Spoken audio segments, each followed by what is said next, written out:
si mamak-mamak ini kan kalau sama anak baru itu kan anak kan very fragile ini. Nah terus kalau dia mau motret kan dia pasti banyak yang dipikirin dong, iya kan? Mama-mama biasanya concernnya kalau gue saranin sih harusnya cek fotografernya tuh memang udah ikut pelatihannya apa belum. Oh ada pelatihan apa ada workshop untuk handle baby newborn. Safe posesnya gimana. Lo beli waktu fotografer sesi foto, misalkan sesi foto $800 untuk 2 jam. Itu dia belum dapat filenya. Jadi abis itu baru lo dikasih seminggu kemudian website, ini file yang edited. Kalau dia mau beli semuanya berarti ntar keluar tuh cing. Kalau di sini maunya all file. Bener. Bener banget. Hidup itu... lo gue beli kan gitu.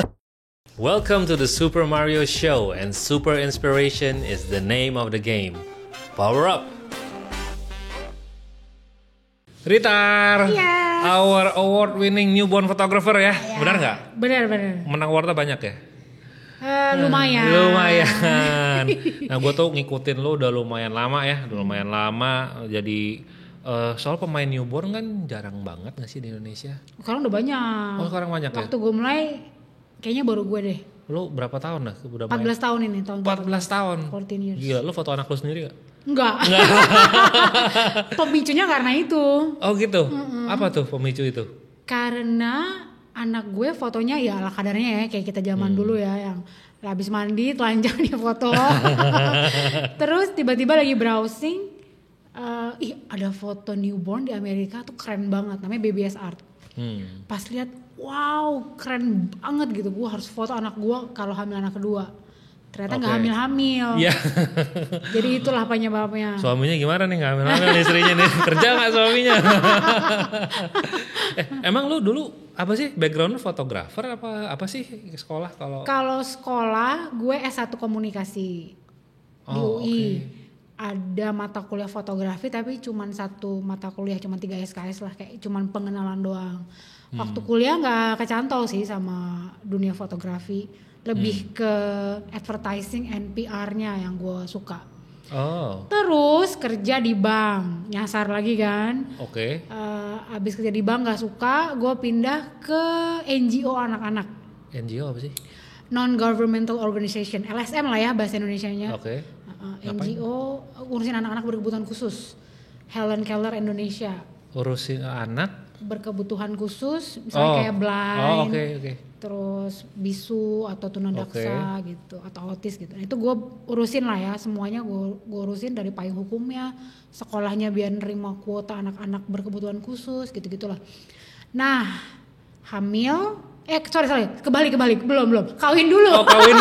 Nikah dulu, yang benar gitu ya. Salah. Nikah dulu, baru hamil ya kan. Nah begitu tahu hamil, gue langsung berhenti kerja.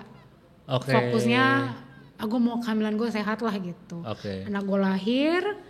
Terus jadi selama hamil gak kerja sama sekali ya? Gak kerja, langsung totally stop. Terus pas anak gue lahir ya itu foto-foto lah ya, karena suami gue fotografer. Beliau sibuk, jadi gue lah yang foto-foto anak gue ya kan. Nah, komitmen sampai 2 tahun, pas anak gue 2 tahun, gue ketemu lah si BBS Art itu. Ketemu di mana itu? Maksudnya ketemu? Google, internet. Jadi, lo emang maksudnya lo mencari gitu? Mencari, kira-kira kesibukannya apa ya? Gue mau jadi fotografer wedding kah seperti suami? Atau ada genre lain gitu. Artinya lo maksudnya lo mau cari kerjaan nih apa ya gitu. Yang kebetulan gue bisa langsung terjun mungkin fotografi. Karena kan alatnya udah ada. Terus bisa berguru langsung dari suami. Cuman pertimbangannya waktu itu kayak kalau wedding tuh berat banget kan. Lo dari subuh sampai tengah malam after party gitu kan. Kayak gila banget nih gitu. Akhirnya browsing ketemu itulah BBS Art. Keren banget foto newborn bisa kayak gini gitu. Foto anak-anak bisa keren banget gitu. Pas gue browsing gue jatuh cinta. Itulah awal mulanya kenapa gue mencoba dunia fotografi tapi khusus newborn. Terus kalau abis lo nemu BBS Art itu terus apa yang lo lakukan? Maksudnya lo ikutin workshopnya? Ikut workshop dia? Dia tahun itu ya 2010 dia udah keliling dunia workshop, Bo. Gokil ya ini orang tuh benar-benar wah gila, eye opener lah. Dulu pas gue riset ini orang si fotografer BBS Art ini berdua dia itu kayak the peak of newborn photography. Kalau Ann Geddes kan ya everybody knows dia end produknya hanya jadi kalender. Jadi produk atau apalah ya high end fotografi gitu doang ya.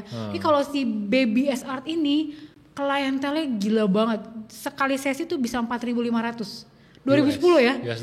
US dollar. Terus berapa tuh? Kayak nolnya banyak. 70 juta gitu ya. Iya, kalau kurs dulu tuh 10.000 ya, 45 juta. Sekarang mungkin kali 1,5 berarti ya. Ya 65 ya.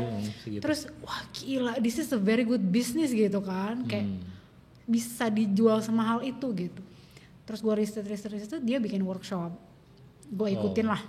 Artinya pergi atau? Enggak. Waktu itu dia ada kayak kelas zaman dulu tuh apa ya, Skype ya? Atau apa sih, gue lupa. Dia ada Skype. Jadi kayak ya kan?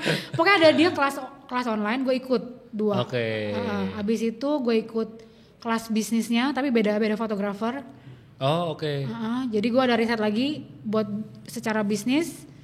Gue belajar dari fotografer lain, bukan Baby S Art. Tapi bisnis untuk newborn juga? Iya. Orang ini juga orang yang gue belajar bisnis ini bertahan sampai sekarang. Emang very good in business and maintaining gitu lah gitu. Kalau Baby S Art-nya memang artistically dan wah pokoknya terbaik lah di bidangnya gitu. Cuman sekarang bubar sih. Dia bubar. Ya, karena nggak bisa maintain ya. Kayak gitulah. Terus karena gue belajar dari si satu lagi nih yang jago bisnis ini, bisa gue terapin akhirnya di Indonesia. Gitu. Padahal dia orang mana sebenarnya? Biasanya Amrik. Orang Amrik. Padahal biasanya kalau Amrik tuh susah nerapin di sini ya, karena beda banget kan. Beda kultur, beda cara jualan, sama beda penghargaan hak cipta ya.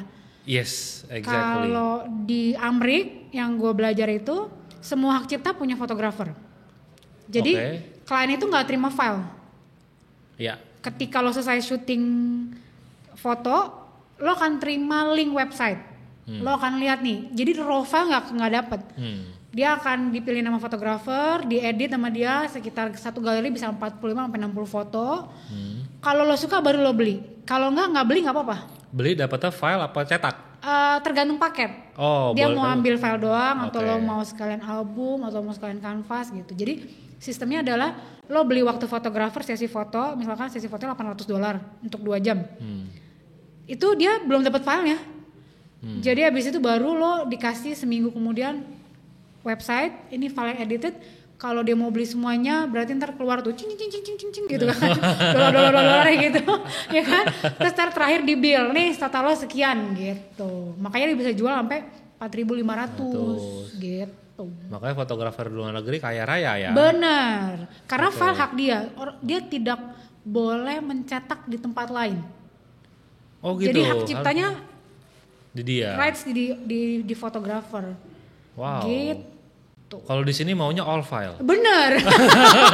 Bener banget. Hidup lu gue beli kan gitu.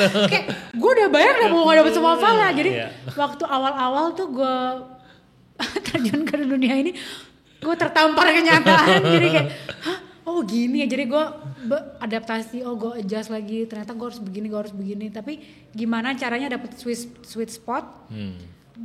Ego gue sebagai fotografer juga nggak terlalu tercabik-cabik ya. Yes, betul. Kayak gitulah. Akhirnya nemu lah caranya jualan di Indonesia. Gitu. Jadi kalau tadi gue tertarik sama yang sebelum lo ngomong, lo ikut workshop untuk yang fotografinya, yang bikin artnya, atau lagi yang bisnis kan. Artinya apa? The moral of the story, creating art is not enough. No, you have to sell. Pada akhirnya lo jualan cuy. Betul. Jadi gue juga merasakan yang sama, karena dulu kita merasa ikut workshop tuh fotografi terus. Gue mau jadi fotografer yang paling jago. Tapi at the end of the day, mau foto lo sebagus apapun, kalau orang nggak ada yang lihat kerjaan lo, orang lu nggak menjual diri lo, ya nggak akan bisa gak gitu bisa. kan. Memang harus find the balance ya kan. Sebagai artis, sebagai fotografer, kita mau create yang semakin hari semakin the best of us lah ya kan. Selalu pasti belajar yang baru. Gue akan lebih bagus dari gue tahun lalu lah gitu. Tapi ya pada akhirnya who's gonna buy? Gitu. Siapa yang mau bayar kepintaran lo itu gitu kan? Pada akhirnya lo harus jualan gitu. Makanya dari awal startingnya memang untungnya gue kuliah di komunikasi ya, advertising gitu. Jadi gue paham bahwa ya pada akhirnya lo harus jualan. Sebagus apapun produk lo, kalau lo nggak bisa sell, nggak bisa advertise, nggak bisa marketing produknya, ya jadi barang numpuk di gudang lah gitu kalau zaman gue kuliah dulu ya. Jadi harus create marketing buzz. Marketing ya. Kalau lo bisa mengulang waktu, misalnya sekolah dulu, lo mau sekolah apa untuk membantu karir lo sekarang? Itu pas. Semua ilmu komunikasi gue kepake banget. Oh, artinya komunikasi itu kepake dalam hal apa nih kalau sekarang? Semua, gue how to handle client, how I branding myself, how I manage sosial media zaman sekarang pun masih relevan ilmu komunikasinya. Gitu, bener-bener kepake banget. Jadi kalau ada yang bilang kuliah nggak penting, kayaknya salah ya gitu. Ya, apapun itu berubah pola pikir. Terus cara kita menganalisa, terus segala macam itu penting. Tapi kebetulan jurusan gue lebih masuk lagi ke fotografi gue. Tapi kalau ngomongin komunikasi kan, komunikasi itu kayak ya lu tiap hari juga komunikasi kan. Betul. Tinggal media komunikasinya apa? Apakah ngomong, apakah melalui sosial media gitu kan. Itu semua kepake lah ya. Benar. Kalau orang foto newborn itu apa sih poin-poin pentingnya? Menurut lo kalau orang mau foto newborn? Sebenarnya foto newborn itu kan meng-capture early days-nya si anak ya. Kalau gue sebagai orang tua dulu jadi orang tua pertama tuh kayak fly gitu, kayak gue udah jadi orang tua ya gitu, kayak nggak jejak di bumi. Gimana ya jelasinnya ya? Lo berasa nggak sih waktu awal jadi orang tua tuh kayak overwhelmed gitu, kayak gue harus begadang, gue harus ngasih make sure dia imunisasi, itu kayak nggak menikmati miracle yang dari Tuhan gitu loh, kayak terlalu capek gitu. Nah sebenarnya yang harus dipikir orang tua adalah kenapa harus memotret si anak ini. Apa yang harus dia pikirin adalah lo mau meng-capture memorinya. Nah ada dua macam nih yang mau lo capture. Apakah anak kita sebagai bintang utama artnya yang kayak gue kerjain, newborn as an art, atau lo mau meng-capture memory early days anak lo. Kan ada zaman sekarang juga ada yang kayak birth photography, jadi kayak dia momen-momen melahirkan di rumah sakit, atau early days di rumah, jadi capturing the raw of parenting lah gitu. Karena benar-benar itu kayak blur sih. Pas udah anak setahun, dulu gue ngapain ya gitu, kayak zombie lah gitu, kayak gue bisa melewati ini semua gitu, kayak mata panda. Jadi kayak sebenarnya harus lo ingat adalah ini mau meng-capture memory. Nah sekarang tinggal lo mau meng-capture-nya adalah anak lo sebagai bintang utama dan artnya, dia sebagai miracle yang kayak gue kerjain, atau lo mau meng-capture itu tadi memories everyday-nya itu. Memories everyday itu sebenarnya kayak jurnalistik, kayak foto wedding gitu ya? Benar, ya. Wah itu sih lebih susah lagi ya. Lebih susah. Kayak mesti berapa lama di rumah orang? Dulu gue ngerjain. Dulu gue ambisi ya, ada another ambisi kan. Setahun ngerjain newborn fotografi yang ala-ala di pose itu, terus muncullah tren di Amerika capturing proses lahirnya. Cuma kan kalau di Amerika lo lahiran normal ya rata-rata ya. Jadi lo nggak boleh pilih sesar unless there's an health issue. Oh gitu. Jadi ya kalau lo sehat jasmani rohani, anak lo nggak kenapa-kenapa, lo harus normal gitu.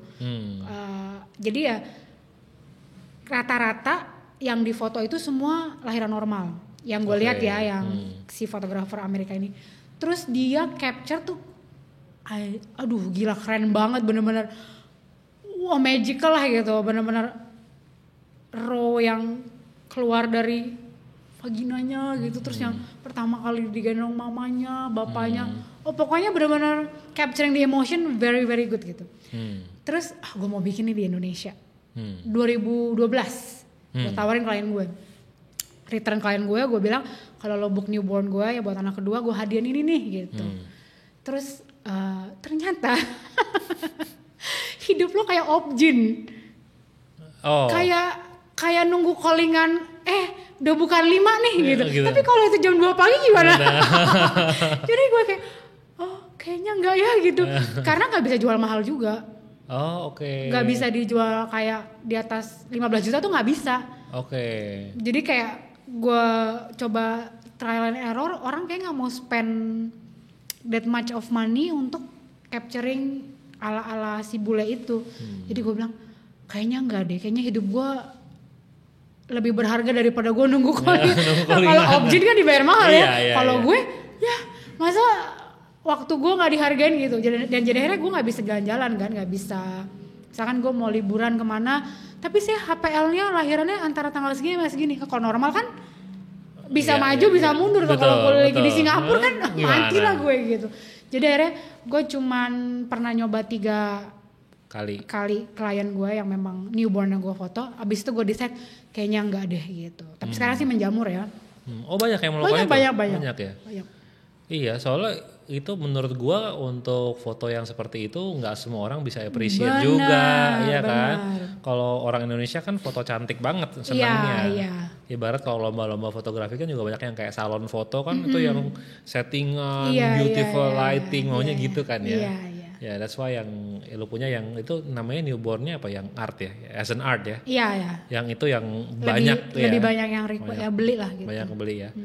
Nah, kalau misalnya newborn fotografi gitu biasanya kalau orang yang si mamak-mamak ini kan kalau sama anak baru itu kan anak kan very fragile ini. Nah terus kalau dia mau motret kan dia pasti banyak yang dipikirin dong. Iya kan udah gitu ngasih ke seorang fotografer yang ibaratnya gini deh, gue punya mobil Ferrari nih, lalu ini mobil Ferrari pertama gue sayang-sayang, nah gue bawa ke bengkel, si montir Ferrari ini kan udah tiap hari megang Ferrari, dia mah mobil handlingnya udah kayak gabrak-gabruk gitu kan. Nah kalau mamak-mamaknya terhadap anak gimana nih kalau ngasih ke fotografer menurut lo? Kalau yang harus mama-mama perhatiin, yang order mamak apa bapak sih? Sekarang hampir sama. Gue beberapa kali dapet klien karena bapaknya yang suka. Oke. Jadi kalau mama-mama biasanya concernnya, kalau gue saranin sih harusnya cek fotografernya tuh memang udah ikut pelatihannya apa belum. Oh ada pelatihan apa ada. Workshop untuk handle baby newborn. Safe posesnya gimana, terus transisi dari satu pose ke pose lain itu biasanya diajarin di workshop. Terus kayak pose potato sack yang dia diuntel-untel kan orang pada bingung ini nggak apa-apa nih aman nih gitu, karena sebenarnya yang di copy itu adalah posisi di dalam amniotic sac. Jadi posisi bayi dalam pertama tuh sebenarnya kelipet-lipet. Nah maksudnya itu yang posisi dalam rahim dalam rahim. Posisi sebenarnya ketekuk kakinya. Kalau nanti di browsing atau nanti ditampilkan di sini aja. Itu sebenarnya kaki anaknya tuh kelipet dan tangannya begini atau pokoknya sebenarnya dia nggak lurus gitu dalam perut mama. Kalau nggak muat kan ya. Jadi sebenarnya yang kita tiru adalah itu. Nah itu diajarin. Sebaiknya mama cek fotografernya itu udah ikut pelatihan apa belum. Akan lebih aman lagi kalau dia bukan newbie. Kalau bisa ya kan jam terbang mempengaruhi. Atau yang paling aman lagi adalah dia mungkin adalah seorang ibu. Dia udah punya anak lah ya. Udah punya anak dan jadi, ibu ya, cewek ya artinya. Iya cewek. Jadi dia handle-nya pastinya berbeda lah. Oke. Bapak-bapak sama anak aja belum tentu sabar dan berani. Kalau ibu-ibu kan biasanya beda ya. Gentleness-nya beda lah gitu sama bapak-bapak. Kayak gitu sih paling concern-nya itu aja sih. Sama during the session ya higienisnya sih biasanya. Higienis tuh mesti gimana sih emang? Bare minimum ya, karena kita pernah mengalami COVID ya. Oke. Ya wash your hand ya kan, pakai masker gitu. Kalau gue sedikit lebih ekstrim, jadi gue sekarang pakai APD dan pakai hair cap. Oh ya gitu. Hairnet soal rambut emang suka itu sih ya. Iya, karena kan lo pakai APD? Seriusan? Karena COVID dia kebawa jadi terbiasa gitu. Lo motor jadi pakai hazmat suit gitu? Enggak hazmat loh. Itu kan yang kalau dokter anak kalau mau periksa. Oke. Bukan hazmat dong. Gue pikir APD buat kayak astronot. Enggak. APD ya pokoknya sarung tangan ini. Sarung tangan sih enggak, yang segini yang water repellent gitu loh. Jadi dari dalam enggak keluar, dari luar juga enggak masuk ke dalam. Gitu. Kayak gitu. Nah emang mostly kalau si orang tua itu dia ngerti nggak, maksudnya fotografer newborn itu dia punya minimum requirement mesti gimana nih gitu kan. Misalnya kalau gue fotografer arsitektur, dia mesti punya lensa wide, dia mesti punya tim kayak mereka ngerti kan kalau nggak ada yang bantuin, kalau nggak apa. Nah kalau foto newborn mereka ngerti nggak sih biasanya? Kayaknya klien mostly nggak tahu ya, nggak paham sebenarnya harusnya kayak gimana. Tapi dengan maraknya newborn photographer makin banyak, harusnya sih mulai terpapar lah, oh ternyata harus begini, karena kan rata-rata si fotografer walaupun baru mulai dia akan tulis tuh, gue udah train loh, gue udah I'm a train, gue udah certified newborn photographer gitu, ada embel-embelnya. Harusnya sih makin bikin aware orang tua, oh yang harus gue lihat salah satunya adalah tanda udah certified newborn photographer gitu. Artinya dia udah belajar lah gitu. Tapi kalau certified doang mah kurang sebenarnya kan. Kurang. Gue juga bisa nulis certified newborn karena gue fotografer arsitektur gitu. Tapi mungkin harus ada edukasinya, mungkin kayak behind the scene, the process gitu ya. Iya. Biasanya sih itu si fotografernya sendiri akhirnya yang harus membranding dirinya. Yang ngasih tahu gini cara kerja gue, safety measurement gue begini, terus gue udah berapa lama, berapa bayi yang gue handle gitu. Biasanya sih dia akan update berkala lah harusnya ya kalau dia mau sustainable di newborn photographer. Oke. Gitu. Si klien itu klien yang pernah lo handle yang paling parno kayak apa? Yang sampai di lapangan lo kayak, aduh ini gue mesti gimana lagi nih gitu. Kayak mereka punya syarat nggak sih kayak? Enggak sih, paling cuma pas COVID aja. Oh pas COVID gimana tuh pengalamannya? Jadi kan parno banget, jadi dia sampai assign pokoknya semua yang datang harus cek lab apa tuh. Oh, tapi dia tetap mau foto pula ya udah COVID ya? Foto, tapi dia pokoknya kamu tesnya sehari sebelum, terus dia maunya assign di lab yang dia percaya. Iya. Terus pokoknya ini gitu, terus pas datang harus gini ya, kita wajar lah ya karena kan serem banget kan COVID dulu kan. Jadi ya ikutin aja sih gitu. Oke. Tapi kalau misalnya yang di luar itu pernah mengalami klien yang bagaimana, maksudnya lo kalau sama bayi gue bolehnya begini, harus begini, atau nggak boleh ini nggak boleh itu, yang sampai melimit your creativity gitu? Pernah nggak? Kalau parentnya nggak, karena kan mereka yang booking, mereka yang suka. Problemnya adalah nenek. Nah, nenek dan kakek. Gimana tuh? Nenek ngeliat cucunya tekuk-tekuk. Aduh, itu pernah ada. Sampai neneknya marah, tapi bukan ke gue ya. Dia marah ke anaknya, terus nangis, terus dia pergi. Dia ngambek. Dia pergi dari rumah itu. Terus kita kayak krik gitu kan. Terus gue, ini mau lanjutin, saya ya udah Mbak, terakhir deh yang scene yang ini gitu. Terus ya udah selesai. Oh kalau gitu jadi lo juga nggak membela diri juga ya? Maksudnya kalau kasih oma gitu bela diri nggak? Kalau ada momen yang gue bisa ngobrol dan edukasi neneknya, iya.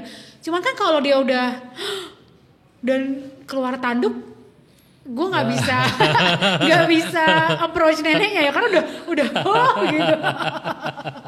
Jadi semenjak itu gue punya kayak komunikasinya, jadi kayak before the day kan kasih tahu kalau ada nenek nanti dateng, mama jangan lupa kasih tahu ya gitu, ini cucunya aman kok jadi bukan gue yang membela dia, jadi anaknya yang ngasih tahu, ini cucunya bakal digini-gini. Kalau misalnya nenek agak khawatir, datangnya nanti aja kalau udah mau selesai gitu. Jadi itu diakalin. Nenek jangan datang lah, mendingan lah. Iya. Nah repot kalau tinggal di rumah nenek. Iya, waduh. Itu jadi mamanya mesti ekstra edukasi neneknya. Pokoknya ini nggak apa-apa, cucunya aman segala macam gitu-gitulah. Tapi kalau newborn lu pasti datang ya ke lokasi ya? 90%, hanya sedikit yang minta ke studio gue sih. Oh oke. Pertimbangan apa kalau dia minta ke studio? So lu mostly backdrop kan ya? Iya. Dia ngerasa rumahnya terlalu kecil, atau dia ngerasa ya udah gue biar bisa bebas on the spot pilih mau tema apa gitu. Oh. Gitu. Kalau lu sendiri lu prefer di studio lu apa prefer lu pergi sebenarnya? Oh lu ngelenong kan lu kalau pergi? Iya ngelenong. Orangnya banyak. Karena udah kebiasaan badan sama asisten kerja ke rumah klien, gue lebih prefer rumah klien sih. Benefitnya mamanya nggak stres. Lebih nyaman buat klien juga ya? Iya, jadi dia nggak kayak nggak nyaman mau nyusuin, misalkan direct breastfeeding gitu kan. Terus misalkan ada kakaknya kan jadi kayak harus adaptasi ada saingan baru, sama adaptasi sama ruangan dan suasana baru. Itu biasanya lebih susah tuh, supaya dia mau difoto tuh double effort lah gitu. Kalau di rumah klien dia hanya perlu beradaptasi sama gue, ada tante-tante atau temennya mama main ke rumah nih gitu. Jadi beda. Kalau di ke studio biasanya lebih rempong anak. Iya sih, dia juga nggak biasa ya, new environment lah ya. Ini di mana gitu. Oke. Artinya ini ya, kalau wedding itu kan ya gue dulu pernahnya wedding soalnya. Kalau wedding kan lo juga datang, maybe before the day lo udah contact the couple, lo ngobrol-ngobrol karena bisa diajak ngomong gitu kan. Jadi lo supaya hari pertamanya udah kenal kan. Tapi kalau with babies newborn gini, approach lo bagaimana untuk ya datang, apakah yang lo mesti entertain si ibunya atau babynya pun lo harus kayak empok dulu apa gitu? Jadi biasanya yang gue kerjain kan karena gue udah asisten, begitu nyampe cuci tangan segala macam, dia set up, asisten gue set up, gue sambil pakai APD yang ngobrol sama ibunya, yang ngobrol gimana segala macam, terus kesukaannya apalah, proses lahir apa segala, arti nama, bla bla bla bla bla bla. Dia udah oke, udah enak.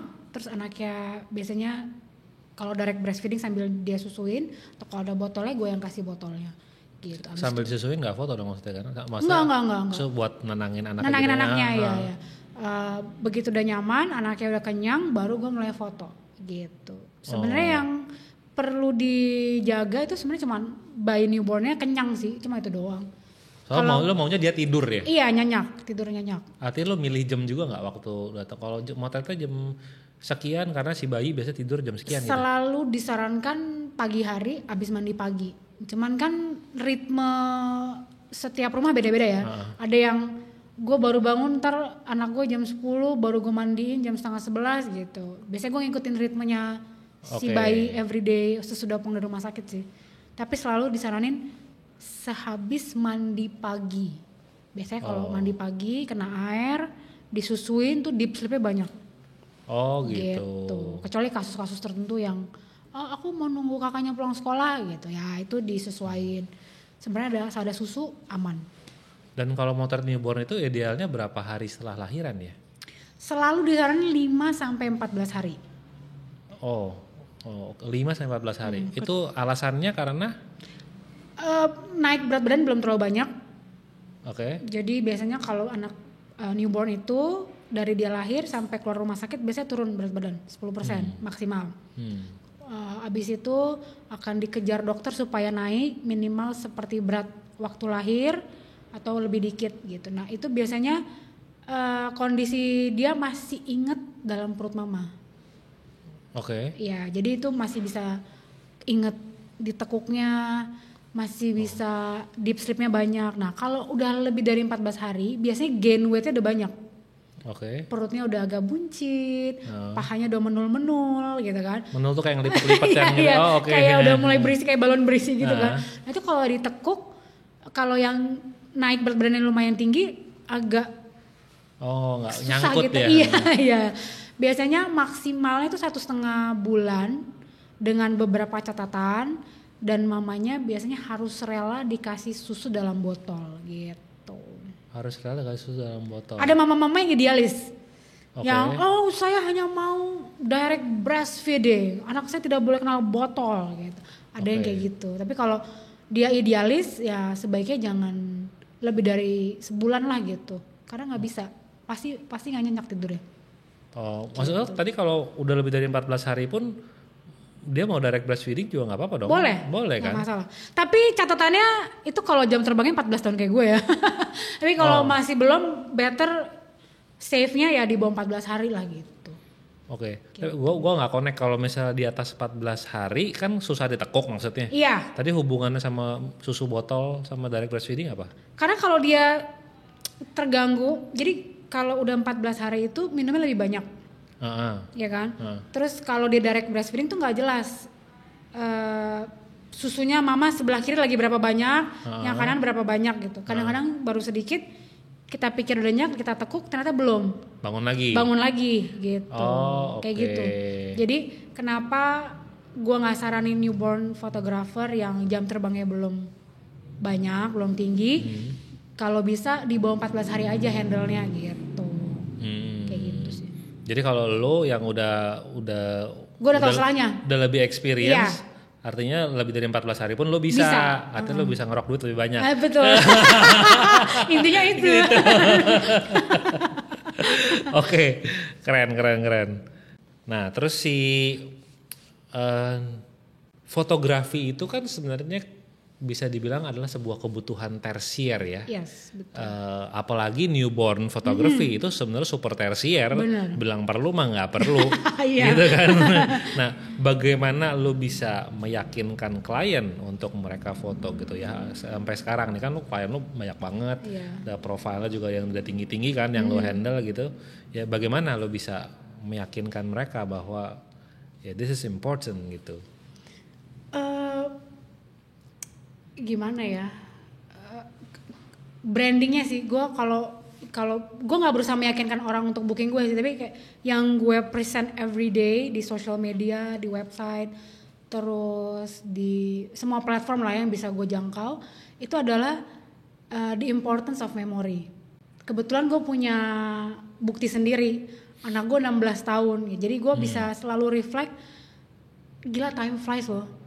Bener-bener lo melek, anakku udah remaja, bentar lagi mau kuliah gitu. Jadi gue udah selalu menggaungkan the importance of memory.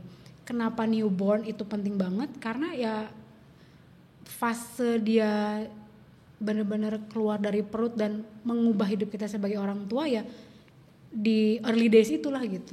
Kadang-kadang kita lupa kayak zombie, nggak menikmati anugerah Tuhan, jadi kayak atau kena baby blues atau kena yang secara ekstrim depresi gitu kan. Itu mudah-mudahan kalau lo lihat lagi nanti foto anak lo, oh ya ampun dulu dia begini gitu. Jadi sebenarnya mengingatkan mereka bahwa ini loh buah cinta sama suami. Nanti kalau dia 5 tahun tantrum lo ingat lagi.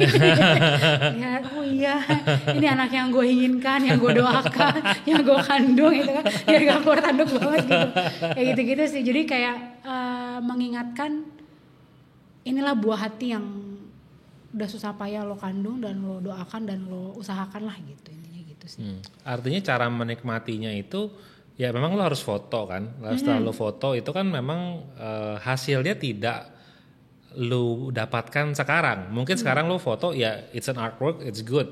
Tapi kalau ngomongin memori lu baru bisa dapatkan manfaatnya mungkin 5 tahun, 10 tahun ke depan or maybe 30 tahun ke depan kan manfaatnya. Artinya it's apakah print dengan digital berbeda? Ini kan ngomongin zaman sekarang nih ya.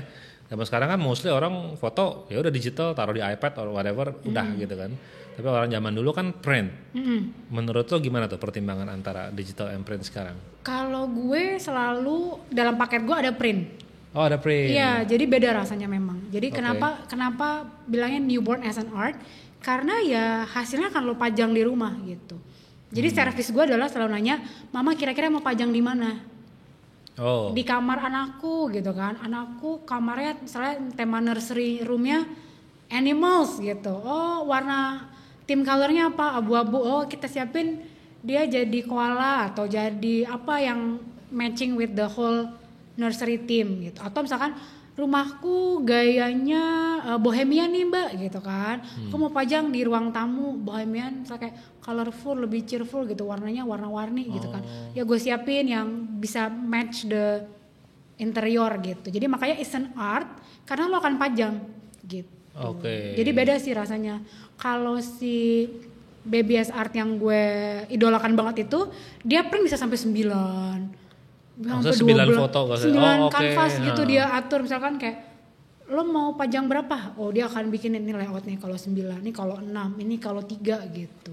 Jadi benar di print gede-gede gitu. Artinya itu kalau ngomongin mau ngeprint berapa itu apakah dari sebelum dealing udah tahu? Jadi kayak udah bisa bikin konsep, lu mau bikin 9 ya, grade 3x3. Artinya dia mau bikin fotonya. Semua foto gue bisa. Jadi kalau gue paketnya cuma 1. Tapi kalau misalnya dia mau print 9, mau print 6, mau print 3, gue bisa atur sih. Gitu. Tinggal masalah layouting aja. Yang penting gue tahu kira-kira desain interior rumah lo kayak apa, terus lo mau pajang di mana. Cuma perlu tahu itu doang aja sih.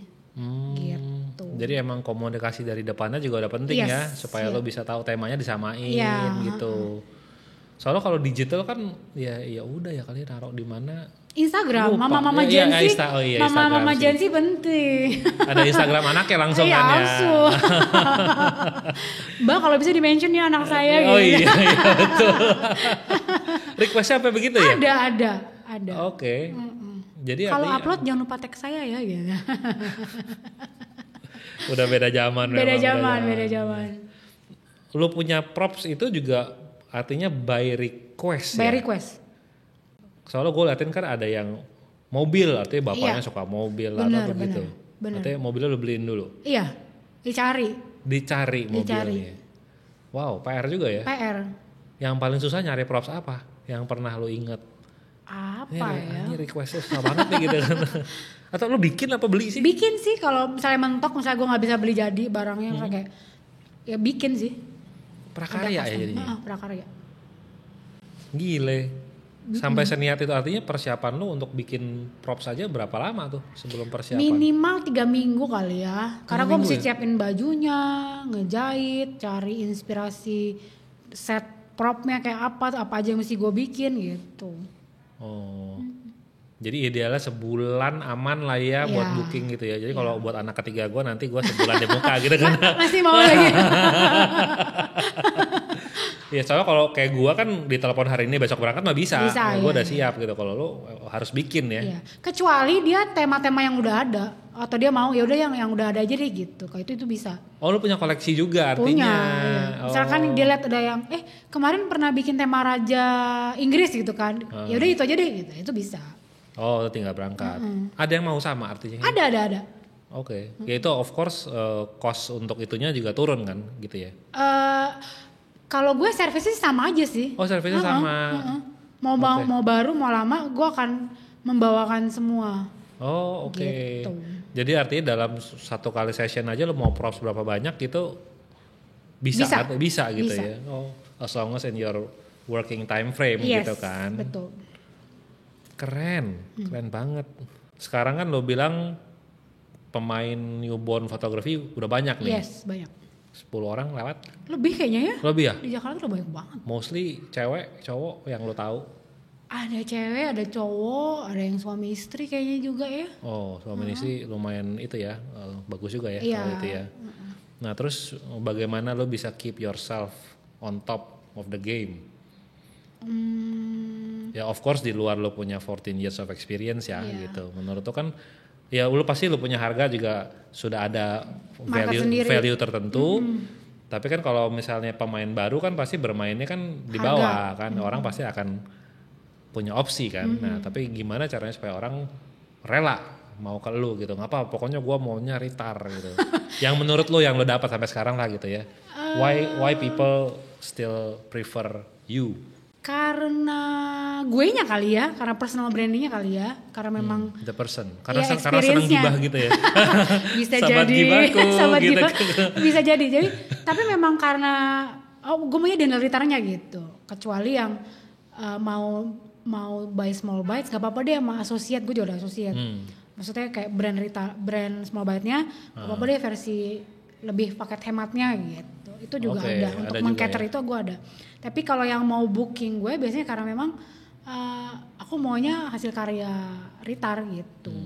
Memang ya karena personal branding itu jadi sudah as an artist jadinya ya. Yes, ya. Jadi sama pricing juga meng-eliminate yang memang udah tahu apa yang dia mau sih. Jadi karena struktur pricing gue, jadi yang datang memang udah ke filter aja gitu. Ya, dia kalau datang ke lo ya harus udah siap gitu kan. Iya, udah tahu. Misalnya word of mouth satu geng nih mama-mama satu udah pakai, teman-temannya pakai ya. Biasanya sih kan word of mouth di antara geng itu udah tahu price structure gue berapa, ya mereka kalau datang udah saya mau booking ya gitu. Jadi udah nggak perlu repot.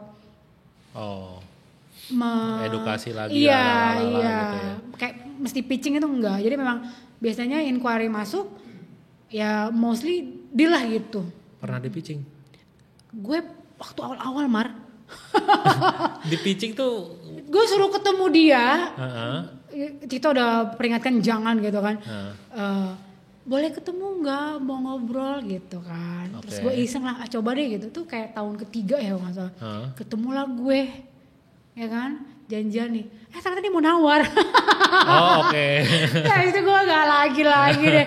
Pokoknya semua ya udah segini. Lo kalau nggak cocok ya nggak apa-apa gitu. Kayak gitu sih. Itu pelajaran, lesson learn. Ya, jadi lo prefer harga gue segini ya untuk mendatangkan gue. Kalau di bawah itu gue capek lah gitu. Iya benar. Nah gue juga liatin Instagram lo kan naik terus nih, sekarang udah 303.000 followers. Susah banget naikin. Gila, atau gimana cara segitu banyak. Jadi kan antara fotografer but also an influencer kan jatuhnya kan ya.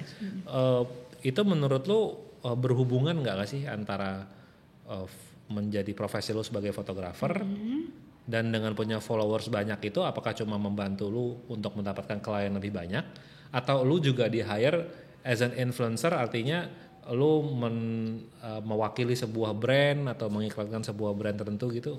Ada ngaruhnya. Ada.